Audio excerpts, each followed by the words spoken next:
let's talk about the S.D. Perry books. These books, I don't know if a lot of people have read them. I used to have a lot more of them. This is actually my original RE1 book from like 15 years ago. And I don't know, I want to talk a lot about them because, like I said, I don't think many people have read them, and they're kind of interesting because they're from a period of time before like the movies came out, and there wasn't really like a lot of Resident Evil stuff. And this was the first one I got, which I used to always call it Caliban Cove, but I guess it's actually Caliban Cove. But I don't know, I called it Caliban Cove for years, but I guess Caliban actually makes more sense. Pretty much, this book is just a novel of the first game, and it just kind of goes through the first game. It's just a novelization of it, and it's okay. The author kind of writes like a weird way. Like she puts a lot of emphasis on stuff, and it's kind of like, you know, I don't know, just kind of come on a little bit. But I don't know, so like I bought this one originally because like they were both in the bookstore, and I think my parents only let me get one, and I was like, well, I know the story of Resident Evil 1, so, you know, why don't I get a new story to read? And this book is just terrible. It's pretty much like Rebecca Chambers, and it starts off like she's over like Barry's house, and there's a shootout, and it establishes that there's stars in like other countries all around, or other states all around the world. So the stars guy from like Maine or something comes down to Raccoon City, and he's like, hey, I think we got an umbrella base, and like I only trust other stars people. And you know, of course he's like super hot or whatever, so Rebecca likes him, and she gets on a plane and flies with him to Maine. So it's kind of like the explanation of like why Rebecca's not in RE2 or 3 and not mentioned, and you see like a photo of her playing basketball in RE2, and that's it.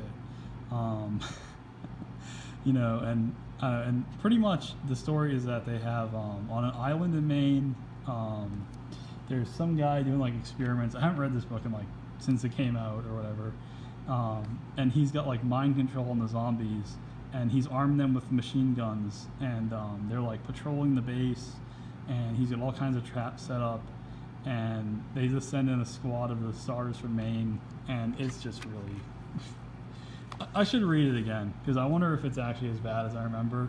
And I kind of always hear people talking shit about this book on the internet as like this just being the worst book ever. You know, so I don't know. I kind of want to read all of them. These are the only two I have anymore. I had a bunch before. I think the only one of these I haven't read is the fourth book. Because after this one, what she would do is she made the book for the first game, then she made like an in-between book.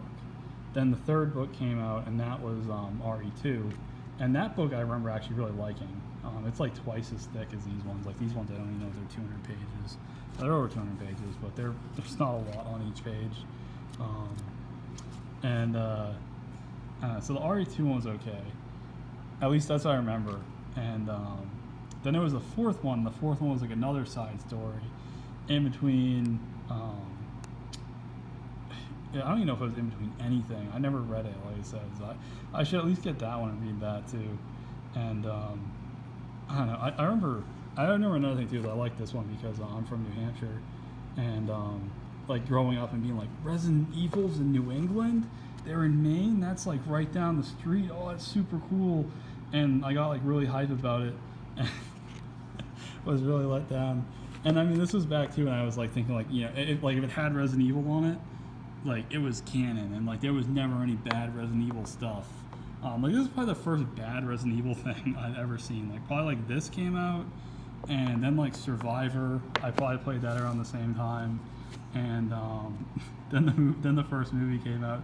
So probably like all this kind of happened to me around 2001, and I was like, oh no. Which I don't know, when was this even released? So it says 98, but I don't think that's the actual like publishing date for this. Why won't they die? Steve screamed. Yeah, and see, here's the list of books. So you get Caliban Cove, City of the Dead, which is RE2, Underworld, then Nemesis, which I read the Nemesis book, and I never read the Code Veronica one. So I don't know, maybe I'll go through them all and reread them, but I just want to talk a little bit about them in case anybody's kind of curious about these books. They re-released them with a different cover too. These are the original covers. But yeah. So I don't know if you have any memories of these or any questions you want to talk about. Like I said, I think I'll do like a you know, I'm kind of just talking about my memories of it now. I'll probably do another video later. I'll read all 6 or whatever of her books, and I'll get the whole collection, and I'll talk about just what was right or wrong and how my memory kind of changed about it. All right, well, have a good one.